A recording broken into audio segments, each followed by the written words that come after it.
Hello प्यारे बच्चों, मैं चेतन वर्मा आसरपुर एजुकेशन के यूट्यूब चैनल में आप सभी का स्वागत करता हूं। और लास्ट वीडियो में हमने बीजीय व्यंजकों के बारे में बात की थी और आज का जो संयुक्त क्लास है हमारी 6ठी और 7वीं की, उसमें जो आज का हमारा टॉपिक है वो है सरल समीकरण। हम यहाँ पे समीकरण के बारे में पढ़ेंगे। समीकरण क्या होती है, समीकरण कैसे बनाते हैं, समीकरणों को हल कैसे किया जाता है। तो सबसे पहले मैं बात करूँ अगर समीकरण की कि समीकरण क्या होती है। समीकरण होती है बच्चों, समीकरण से सीधा संबंध होता है सम यानी समान, करण यानी चिन्ह। तो सम का मतलब होता है समान। तो जैसे कोई भी दो पक्ष होते हैं समीकरण में, हमारे दो पक्ष होते हैं। पहला पक्ष होता है हमारा दायां पक्ष और दूसरा पक्ष होता है हमारा बायां पक्ष, या तो बायां पक्ष या दायां पक्ष। समीकरण का मतलब होता है उसके अंदर दो पक्ष होते हैं, दोनों के अंदर बराबर का चिन्ह आना चाहिए। इसका मतलब होता है समता यानी समान चिन्ह आना चाहिए, क्षमता का चिन्ह आना चाहिए। वो मेरी समीकरण होती है। एक पक्ष होता है मेरा बायां पक्ष,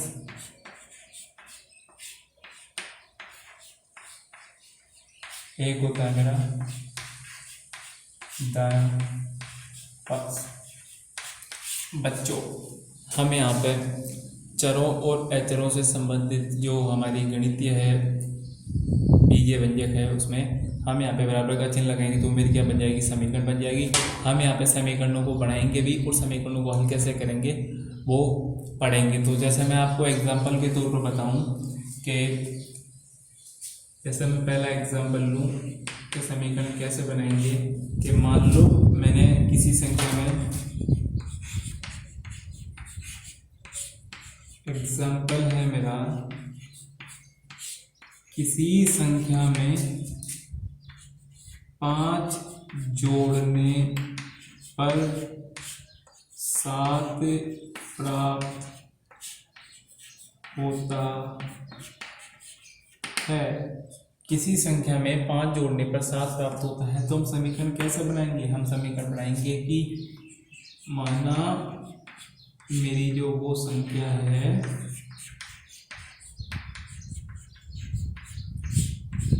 x है। अगर मैं मान लूं कि मेरी वो संख्या x है जिसमें 5 जोड़ने पर 7 प्राप्त होता है तो समीकरण क्या बनेगी मेरी, यहाँ से समीकरण बनेगी x + 5 = 7। दोस्तों ये मेरी तो बन गई बच्चों, ये मेरी तो बन गई समीकरण। कैसे बनी, अब इसको देखो। कोई संख्या है, मान लो किसी संख्या मेरी x है, उसमें मैंने कितना जोड़ा, 5। मैंने 5 जोड़ दिया, कितना मिला मेरे को, 7। समीकरण बन गई। इस समीकरण में जो मेरा इधर वाला पक्ष है वो तो हो गया मेरा बायां पक्ष और ये हो जाएगा मेरा दायां पक्ष, right hand side and left hand side. तो ये मेरे दोनों पक्ष हो गए। इसके बाद हम यहाँ पे ये जो यहाँ पे मेरा ये तो चर है x, ये मेरा अचर है और ये मेरा अचर है। इस समीकरण को मैं हल कैसे करूँगा। इस समीकरण को हल में दो तरीके हैं कि पहला तरीका है कि आप प्रयास करो कि दोनों पक्षों को बराबर कैसे किया जा सकता है। दोनों पक्षों को बराबर करने का मतलब ये है बच्चों कि आप x के अलग अलग मान रखो जिससे दायां पक्ष और बायां पक्ष कब का बराबर हो सकते हैं। जैसे मान लो मैं यहाँ पे x = 1 रखूँ। अगर मैं यहाँ पे x = 1 रखता हूँ तो 1 + 5 कितने होंगे, 6। और 6 = 7 नहीं आएंगे, 6 = 7 नहीं होते बच्चों। यहाँ पे मेरी समीकरण अभी हल नहीं हुई है। जब अगर मैं यहाँ पे x = 2 रखूँ, जब मैं यहाँ पे x = 2 रखता हूँ तो ये जाएगा 2 + 5 = 7। क्या बच्चों मेरा दायां पक्ष और बायां पक्ष बराबर आ रहा है। हाँ, मेरा दायां पक्ष और बायां पक्ष बराबर आ रहा है। तो मुझे ये समीकरण मेरी सोल्व हो गई, दोनों पक्ष बराबर आ गए। एक तो मेरी होती है, इस विधि को मैं बोलता हूँ प्रयत्न या भूलने की विधि, भूलन विधि। इस विधि से मैं यहाँ पे x के वो मान x का मैंने मान निकाला कि जब से दोनों पक्ष समान आ जाए।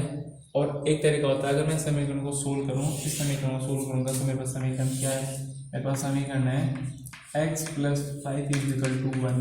मैं क्या करूँगा इस समीकरण को सोल्व करने से पहले, हम जब भी समीकरण को सोल्व करें तो हमें एक चीज़ याद रखनी है कि जितने भी हमारे जो अचर राशि है वो एक पक्ष में होनी चाहिए और जो चर राशि है वो एक पक्ष में होनी चाहिए। यहाँ पे मेरी अचर राशि कौन सी है, मेरी 5 और 7 है। इनको मेरे को एक पक्ष में करना पड़ेगा, या तो मैं 5 को उधर लेके जाऊँ या 7 को इधर लेके आऊँ। अब यहाँ पे अगर मैं 7 को उधर लेके आता हूँ तो फिर वो समीकरण सोल्व नहीं होगी ना। हमें समीकरण सोल्व करना है तो हमें क्या करेंगे, हम इस 5 को उधर लेके जाएंगे। तो जब मैं पक्षांतरण करूँगा, इसको मैं बोलता हूँ पक्षांतरण, जब बाएं पक्ष पे कोई चीज़ कोई संख्या दाएं पक्ष में पक्षांतरण करते हैं तो चिन्ह बदलते हैं। अगर वो संख्या प्लस की है तो यहाँ पे माइनस आएगा, अगर माइनस की है तो यहाँ पे प्लस आएगा। अगर गुणा में है तो भाग में जाएगा, भाग में तो गुणा में जाएगा। अब यहाँ पे जब मैं पक्षांतरण करूँगा तो मेरा 5 है वो किधर जाएगा, उधर, और क्या बचेगा, माइनस के 5। यहाँ पे माइनस के 5 बचेगा बच्चों। माइनस के 5 में तो एक्स का मान कितना मिला मेरे को, 2। तो देखा आपने बच्चों, यहाँ पे एक्स का मान कितना मिला मेरे को, 2। और यहाँ पे हमने कैसे किया था, यहाँ पे मैंने एक्स के मान रख के देखे थे कि दोनों पक्ष बराबर आए हैं या नहीं। जब मैंने एक्स का मान 2 रखा तो मेरे दोनों पक्ष बराबर आ गए। एक तरीका तो मेरा ये हो गया, एक तरीका मेरा ये हो गया। अगर मैं एक एग्जांपल की बात और करता हूँ कि मेरे पास कोई संख्या है कि किसी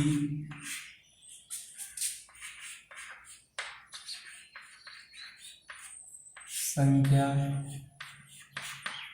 में से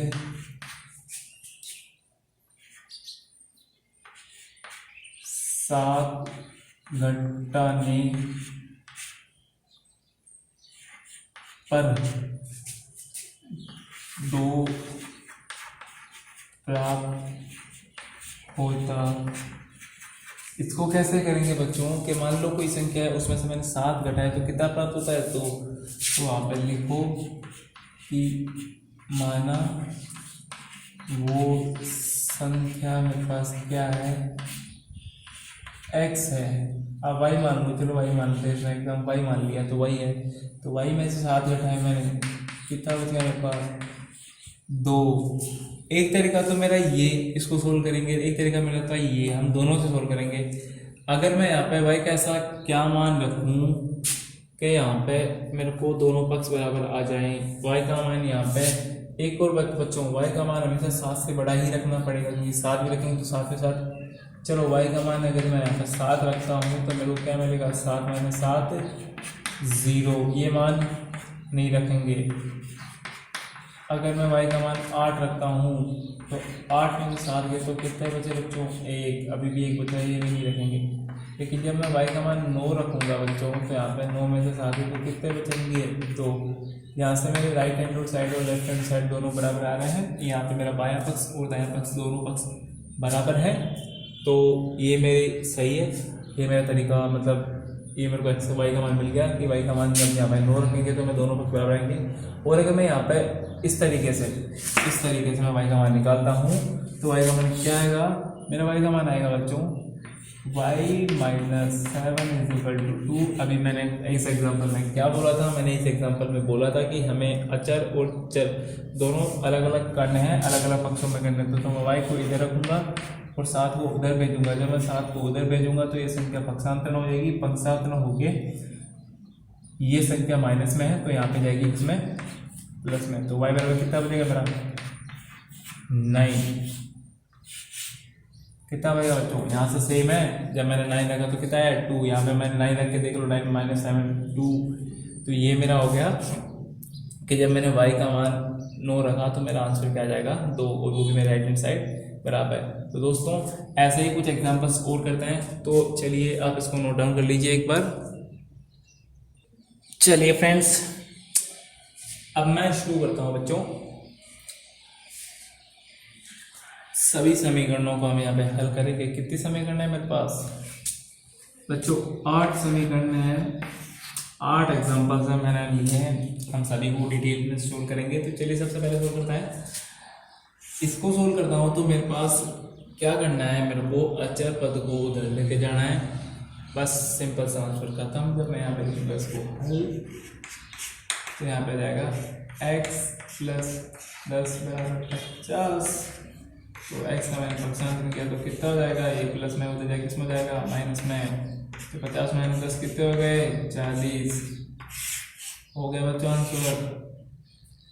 अगले एग्जांपल पे आओ, x - 7 = 12। क्या करना है, 7 को उधर भेजना है। तो x = 12 + 7 कितने हो गए बच्चों, 12 7 होते हैं 19। सिंपल सा आंसर खत्म बच्चों। अब यहाँ पे मेरे पास चर के अंदर कुछ संख्या गुणा भी है तो हमें इसका भी पक्षांतर करना पड़ेगा, लेकिन सबसे पहले मैं इस अचर पद का पक्षांतर करूँगा फिर उसको भेजूंगा। तो सबसे पहले अगर मैं अचर पद का पक्षांतर करूँगा तो इसको लिखा मैंने हल, अचर पद का पक्षांतर करूँगा तो ये तो हो जाएगा मेरा 4x = 45, ये प्लस में तो ये किसमें जाएगा माइनस, कितना बचा 40 और ये कितना है 4x। अब मैं क्या करूँगा बच्चों, मेरे को x अकेला चाहिए, ये 4 गुणा में, तो क्या करूँगा पक्षांतर करूँगा, और जब गुणा में पक्षांतर होता है तो उसको किसमें जाता है पक्षांतर करने पर भाग में। अब 4 में 40 में 4 का भाग कितना आएगा 10। देखिए बच्चों कितना आसान है। अब यहाँ पे इसमें चर m आ गया, इसमें x आ, इसमें चर कोई सा भी आ सकता है, अगले क्वेश्चन में y आ रहा है, इसमें z आ रहा है, इसमें a आ रहा है, कुछ भी चर आ सकता है, हमें आंसर निकालना है समीकरण की। यहाँ पे वही सबसे पहले 7 का पक्षांतर करूँगा इधर, फिर 3 को भेजूंगा। तो जब मैं यहाँ पे करूँगा स्टार्टिंग तो 3m = 25 - 7 कितने बचे बच्चों, ये हो जाएगा मेरा 20, ये हो जाएगा मेरा 25, कितने बचे 18। अब किसका m का मान निकालना है, 3 को भगा दो यहाँ से, ये कितना हो जाएगा 18/3, तो m का मान कितना हो जाएगा यहाँ से 6 है ना बच्चों, यहाँ से m का मान कितना आएगा 6, कितना आ गया 6। अगला क्वेश्चन में चलो, यहाँ पे कुछ नहीं करना, y अकेला है, 4 को तो मेरे तो आंसर आ जाएगा, ये मैंने लिखा हल y - 4 = 4, तो y को दे भेजो, कितना आ जाएगा +4 + 4, y बराबर कितना आ गया 8। देखा बच्चों कितना सिंपल है क्वेश्चन, कितने सिंपल क्वेश्चन है, हम फालतू टेंशन लेने की सब इतना हार्ड टॉपिक है। अब अगले क्वेश्चन की बात करते हैं। यहाँ पर 6z - 10 = 12 है, सॉरी माइनस का 2 है। मैं यहाँ पे सबसे पहले इसका पक्षांतर करूँगा उधर, तो ये प्लस ये माइनस में है तो उधर किसमें जाएगा प्लस में है। तो सबसे पहले लिखा मैंने हल 6z - 10 = -2 और 6z = 10 - का 2 सही है क्या बच्चों, ये माइनस में है उधर जाएगा प्लस में, प्लस में से 2 गए तो कितने 8, यहाँ पे कितने बचे 6z। अब मुझे क्या 6 को भी भगाना है ना, z तो अकेला रखना है, तो कितने हो जाएंगे 8/6। क्या ये कट रही है, हाँ ये 2 के पार्ट से कट रही है, कितनी बार कटेगा 2 चौके 8, और ये कितना जाएगा 2 3 6। तो बच्चों यहाँ पर z का मान कितना आ गया, z का मान हमारे पास 4/3।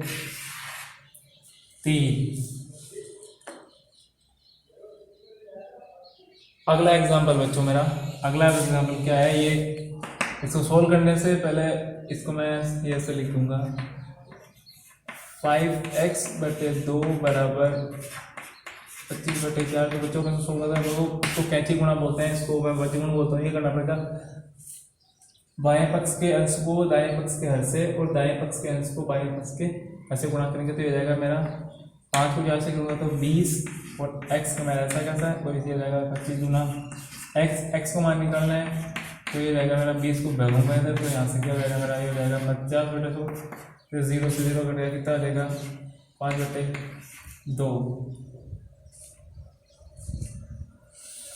कितना हो जाएगा 5/2 आ जाएगा ना बच्चों।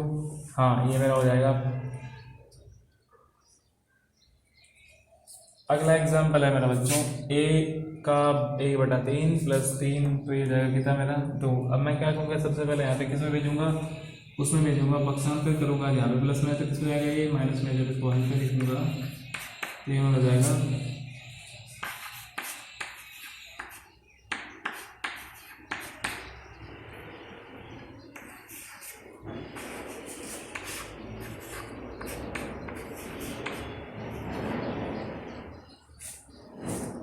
कितना हो गया 2 - का 3 प्लस में से।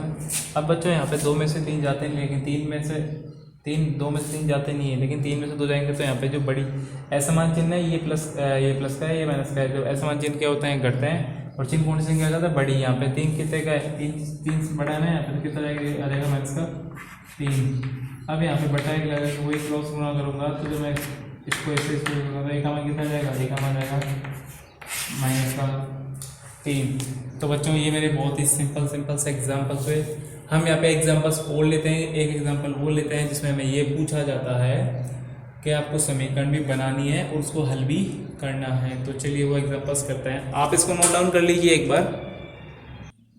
तो बच्चों अगला एग्जांपल है मेरा कि वह संख्या ज्ञात करनी है हमें जिसका 1/4 है ना वो 7 से 3 अधिक है।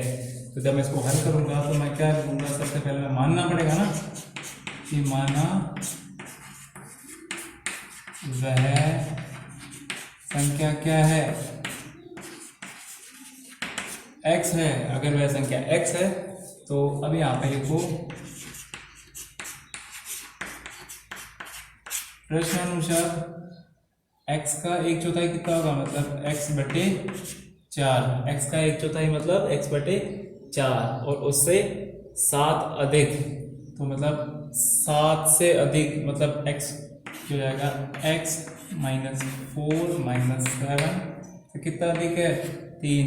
1/4 से 1/4 जो है मेरा वह संख्या, कोई संख्या मेरे x है उसका 1/4 से 7 अधिक है। तो ये मेरी समीकरण बन गई। जब मैं इसको सोल्व करूंगा तो मैं क्या करूंगा, पहले 7 को उधर वैल्यू को पक्षांतर करूंगा तो ये जाएगा x/4 इज इक्वल टू जाएगा 7 + 3 = 10, और मैं 10 के नीचे बटा क्या करूँगा क्रॉस मल्टीप्लिकेशन। जब मैं इसको करूँगा तो x का तो 1 हो जाएगा, 4 का क्या हो जाएगा × 10 = 40।